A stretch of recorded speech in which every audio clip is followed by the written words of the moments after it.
Great. So we're here back at the Methane Pavilion here at COP26 for another methane moment, and I'm very pleased to be here with John Bell Edwards, the governor of the great state of Louisiana. Governor, thank you for joining us. Thank you, Mark. It's great to be here. Boy, it's really exciting. Let me start with this. So this conference is all about climate change. Why is climate change so important to the people of Louisiana? Well, the truth is, Mark, it's probably more important to Louisiana than any other state right now, and some of our people don't fully appreciate it. But we are suffering the effects of climate change in Louisiana to a degree not being experienced in any of the other states. So, for example, sea level rise is contributing to our land loss along the coast in Louisiana. But also, we have more severe and frequent weather events. I want you to know that in the last 2 years, we've been impacted by 5 hurricanes in Louisiana that made landfall, 2 of which, Laura last year and Hurricane Ida this year, are tied for the strongest storms to ever make landfall in Louisiana. And that's the 2 strongest storms in the last 2 years. And so we know that climate change is real. We know it's changing the weather patterns and not for the better. We know that we are losing land. It's not just the sea level rise, but we have subsidence and we also have coastal erosion going on all at the same time. And then on the other side of the coin, you know, we've been a strong fossil fuel state with a lot of chemical manufacturing and refining. So at the same time, we're actually emitting more CO2 per capita than just about any other state in the country. And so we can make a meaningful impact by reducing our carbon footprint, which will help us with respect to the weather. And this is all about just making sure that Louisiana can continue to thrive and be a wonderful place to live, to work, and to visit. And so that's why this is so important to us. So a lot of challenges, and we'll Absolutely. get into that in the course of this conversation. But so with this gathering of global leaders from all over the world, what are you, as the governor of Louisiana, hoping to get out of this conference, and what message are you hoping to bring to this gathering? Well, a big part of the message is what I just shared with you, why this is so important for Louisiana. And by the way, I very much appreciate the invitation that I got from the UK to come over. And I think they told me the reason they invited me is because we've actually committed ourselves in Louisiana to a 40 to 50% reduction in CO2 emissions by 2030 and to be net zero by 2050. And so being invited here, I think, is very helpful because, first of all, and I've been taking advantage of this opportunity since I got to Scotland, right. But I've been able to meet with people from all over the world, including right here in the UK, who have already thought through some of the challenges that we're facing in Louisiana, and I can borrow from them. But I want to make sure that people understand that we are serious, and it's important because we are a traditional oil and gas state. And that remains a very important part of our economy, but this energy transition is well underway. And I don't know the time horizon of that transition, but it's going to be some period of time. And it's important for me that we be a leading energy state, not just in the present, but decades from now. And that means we have to get involved on the front end of the transition. And by the way, we have the most productive manufacturing workforce in the country, according to the Census Bureau. A lot of that manufacturing workforce is in chemical manufacturing and refining and so forth. And those skill sets, they transfer. You know, if you can fabricate an offshore oil platform, you can fabricate an offshore wind platform. Sure. If you have the vessels to service them and the skills, you can do that as well. And we are serious about this. We've created a climate initiatives task force to make a very concrete plan that will actually be unveiled in February to reach our goals. So let me ask you. So as you think about this energy transition, right? What are some of the key elements for you as you think about what it's going to take for a state like Louisiana, which has benefited so tremendously from oil and gas and petrochemicals? Okay. What are some of the touchstones for you going forward as you think about this task force and its work? Well, first of all, we have a self-imposed deadline of February the 1st in order to come up with our plan. And we actually have a draft out now that's out for public comment. But it's going to be a very comprehensive, balanced, all of the above approach. And some of it is not not just in the future. We've already done some exciting things. So whether it's wind, solar, we're moving from the smaller solar operations to the industrial size solar operations. We believe there's going to be a lease sale for offshore wind in the Gulf of Mexico sometime about 13 months, 14 months from now. We want to take full advantage of that. Carbon capture and sequestration is a big part of what we're doing. And we actually are combining that with other things. So biomass diesel refining. So rather than refining from feedstocks that are fossil fuels, we're going to be refining more and more from things like corn, soybean, pine trees. And when you do that refining with carbon capture and sequestration, you can actually have a carbon negative project. And so that's all of these things are incredibly important for us. And we want a well-balanced approach, which is why the Climate Initiatives Task Force, it has academicians, it has the non-governmental organizations and environmental groups, very, very heavy emphasis on equity. Also have state and local government actors. And we also, by the way, have some energy voices and chemical manufacturing. We believe that that's going to be the key to success because this is a transition, and we can't afford to be more pro oil and gas than the oil and gas companies. They're rebranding as energy companies, and we sort of need to do the same thing as a state. So much of the conversation, historically, much of the conversation around climate change and energy transition has been focused on reducing carbon dioxide, right, which determines how much warming we will deal with, into the future. We're here at the methane moment and the methane pavilion, and what's interesting is that the science community now is convinced that we have to reduce CO2, but we also have to reduce methane pollution. Methane drives fully a quarter of the warming that we're experiencing now, those storms that you talk about that are so afflicting the people of Louisiana. Much of that energy is being driven by the heating that's being caused by that methane. And I know that you have been thinking about this and you've been working on this issue as well. Maybe you could just talk a little bit about methane and how you see methane and methane reductions in part of your overall strategy to address this issue. Well, first of all, you're exactly right.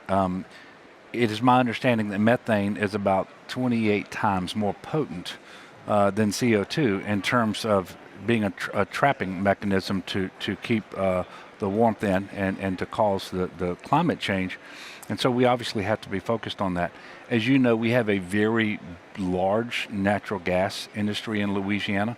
Everything from the wells to the pipelines to the production facilities and LNG, liquefied natural gas facilities are located in Louisiana because we produce so much natural gas, but we also have the pipeline density. In fact, the Henry Hub is where, in Erath, Louisiana, that's where natural gas is priced. So we're very aware that we have an obligation to reduce our methane emissions and doing it at every point that we just mentioned. And we're able now, because of new technology, to measure methane releases and try to figure that out. The other thing, Mark, and I'm going to give you a number, and it's very troubling, but it's fact. We have 4,600 orphan wells in Louisiana. And we know that that is a significant source of methane emissions. And one of the things that we're very excited about is Congress presently has a bill under consideration that has significant funding for orphan wells. And these are wells where the current operators, if there is a current operator or the last known operator, probably not able to respond the way that they should and properly close off those wells and prevent these methane emissions. So we look forward to the opportunity to go in, and by the way, it's going to create a lot of jobs too, to go in and address these orphan wells.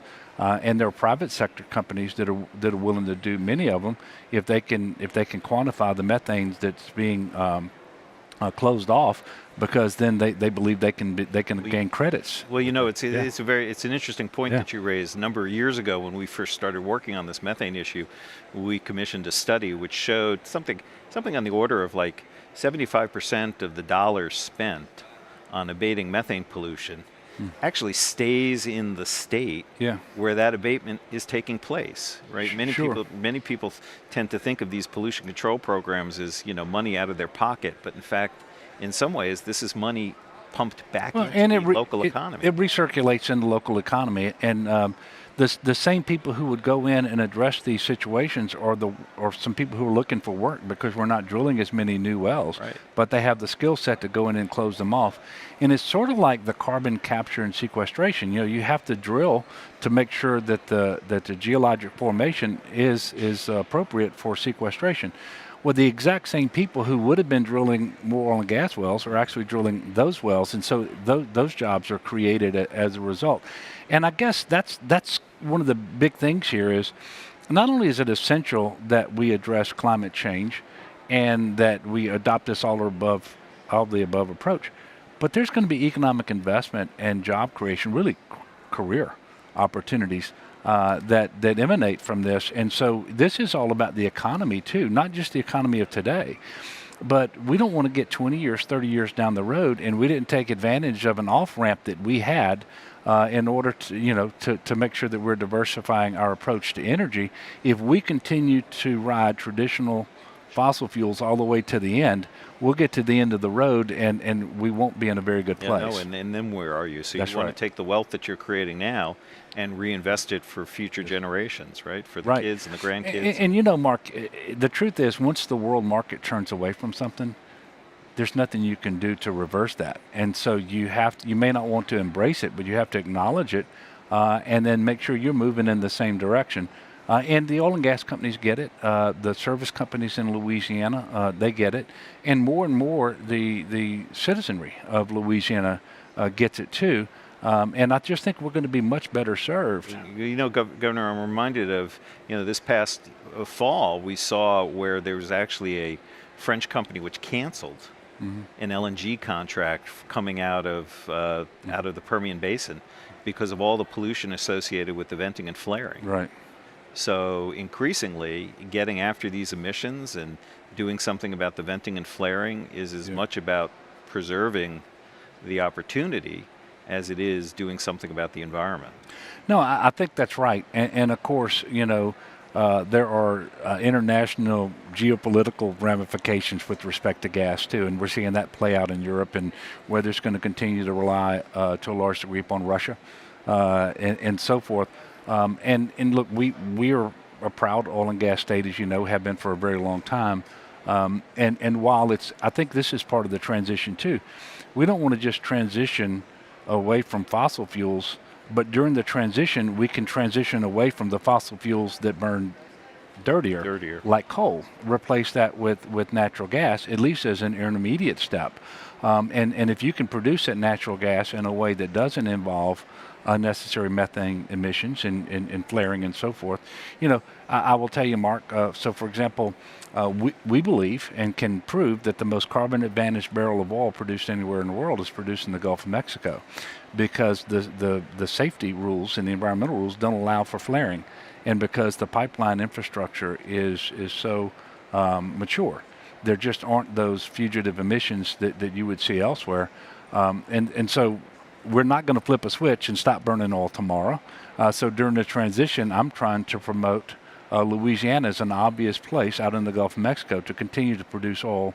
And to do it as cleanly as possible. Absolutely. One of the reasons why Environmental Defense Fund is investing in building a satellite is so that we can gather the kind of information that enables all of us to better understand the magnitude of those emissions, but also be able to track progress over time. And I think that that's one of the other dynamics of this issue, is increasingly information is being made available to you as a leader, to industry, to civil society, and it's information that can be used to help address emissions. It's also information that can be used to measure progress, and I think that kind of transparency is part of this dynamic. Yeah, and as you know, right now, we pretty much make assumptions. They're educated guesses, but it would be nice to be able to validate or to refute. By the way, the Environmental Defense Fund has been so active in Louisiana for so long, especially as it relates to our coastal restoration protection program. You all have been tremendous partners Thank to you the for that. state of Louisiana. And I know some of the questions you asked me, you know the answer to because you've been in Louisiana for so long, but I wanted to thank you for Well, no, your thank you for assistance. that. And I did want to talk about the coast and coastal restoration. It's very hard to think of Louisiana, Yeah. right, and all of the cultural richness that you've contributed to the United States and the world without thinking about those wetlands and those bayous. Can you talk just for a few minutes about the importance of that work on coastal restoration and what that means? Yeah, well, the Mississippi River drains almost 2/3 of our country, and it comes right out through Louisiana. And that ecosystem is the largest in North America. And we've seen an awful lot of damage to it. We talked a little bit earlier, but we also have a master plan around adaptation and resilience that is the most advanced anywhere in the country. We envision investing $50 billion over 50 years, so it averages $1 billion a year. By the way, that supports 10,000 jobs. We're actually doing that. Yeah, sure. And I'm excited to tell you and everyone who's watching or listening to this that when we complete the projects that are currently in design or under construction, and we will be building more land in Louisiana than we're losing for the first time in decades. And so this is incredibly important. 2/3 of our population lives very close to the coast. That's where we have the best opportunities for economic development and so forth. And we have to protect our population centers from storms, and that means you have to recreate that buffer. And I'm very excited also to tell you that in the last couple of years we've been battered by 2 of the strongest hurricanes ever to make landfall. But the restoration projects that we've been building in the Gulf have held up remarkably well. So we're excited about that. We actually created by executive order last year a state resilience officer. In fact, he's watching us do this interview right now. And every cabinet agency in state government also was tasked to have a resilience officer in that agency to look at what the vulnerabilities are.